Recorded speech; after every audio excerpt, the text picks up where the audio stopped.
Olá pessoal, Fabrício Oliveira. Nós estamos aqui seguindo nos estudos da codificação espírita, a obra Gênesis segundo o Espiritismo, capítulo 1, os itens 9 e 10, o caráter da revelação espírita, em que o Kardec segue falando sobre essa questão dos reveladores, e ele vai dizer, começa com uma pergunta: será que Deus se revela diretamente aos homens?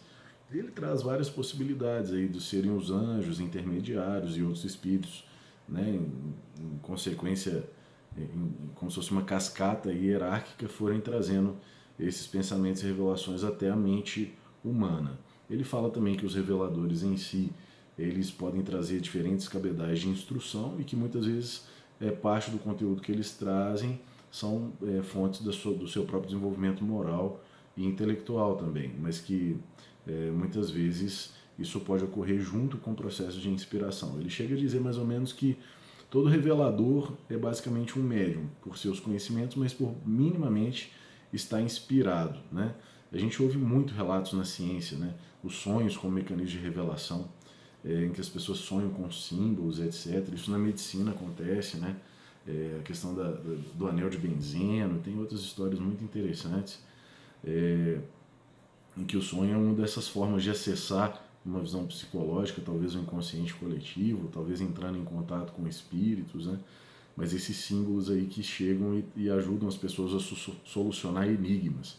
Não só enigmas do coração, sentimentais, às vezes orientações de familiares sobre questões de empresas familiares, de orientações sobre conduta na vida profissional, pessoas que sonham com avós, com tios, pais que já faleceram, e ajudam a pessoa a ter uma revelação nesse sentido para ela se orientar na vida, mas também em escala mais ampla, pessoa que, músicos, artistas que sonham com canções e ficam ali, não se aquietam enquanto não colocam aquilo no papel, ou pegam um instrumento e colocam aquilo e gravam, São vários relatos nesse sentido. Então eles chegam a dizer, nem todo médium é inspirado, mas todo revelador em geral é inspirado nesse sentido, pelo sonho, pela evidência, pela inspiração, pela audiência de vozes, de espíritos, etc., ou de canções, de melodias, que chegam.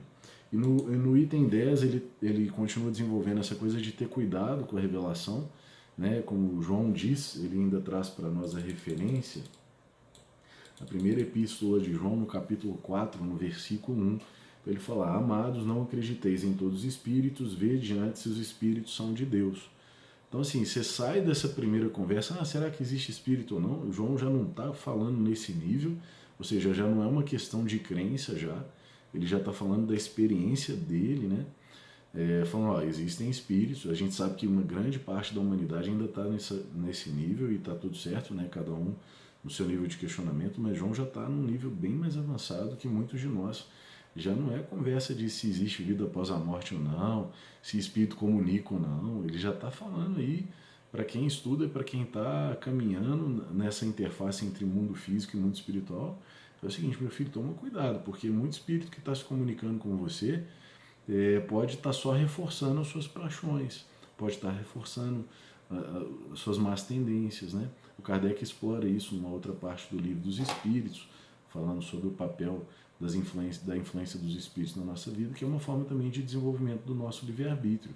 Então, mas isso já estava lá no Novo Testamento, João já estava nos avisando de ter esse cuidado, o cuidado com os falsos profetas, o cuidado com os espíritos que querem, na verdade, enganar, essas diferentes categorias. Na medida em que existem homens que querem enganar e que os espíritos são os homens que viveram na Terra, é mais do que natural que existam vários tipos e categorias de pessoas desencarnadas no mundo espiritual, e se comunicando. Isso é um grande alerta, porque tem realmente pessoas muito ingênuas que acreditam em tudo que se fala, mas o Espírito falou, é o Espírito Santo. Não, nem sempre foi o Espírito Santo, às vezes o Espírito não é nada santo e está mandando você fazer bobagem. No final é você que responde pelos seus próprios atos, Como o caso de Judas, Judas todo arrependido, ele vai atrás depois dos fariseus e depois eles falam, o que nós temos contigo?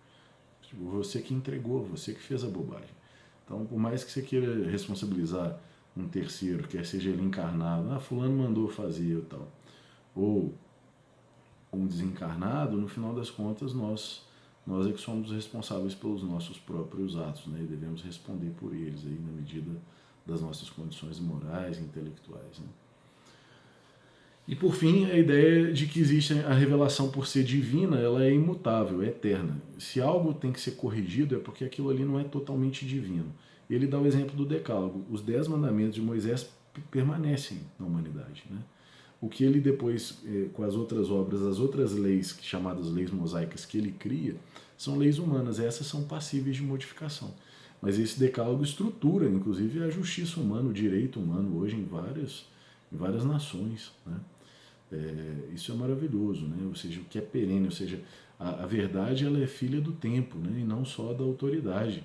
Porque muitas vezes a autoridade pode falar bobagem. Na ciência a gente vê isso direto. Muita gente que falou uma coisa que daqui a um tempo precisou rever aquilo. Então são revelações, vamos dizer, parciais, que têm cunho de verdade, mas que precisam de ajustes. A revelação divina em si, ela é perene, porque ela fala ou do ponto de vista físico, né, natural, ou sobrenatural, nesse sentido, físico, espiritual, ela traz conteúdos que não mudam. E aí elas são revelações de leis, né, quer sejam elas leis físicas ou leis morais, mas elas são revelações divinas nesse sentido, porque elas não têm transformação ao longo do tempo, né? Maravilhoso esse conteúdo do Kardec, e aí convidando você a continuar a leitura do capítulo com a gente, e a gente se vê na semana que vem. Um forte abraço.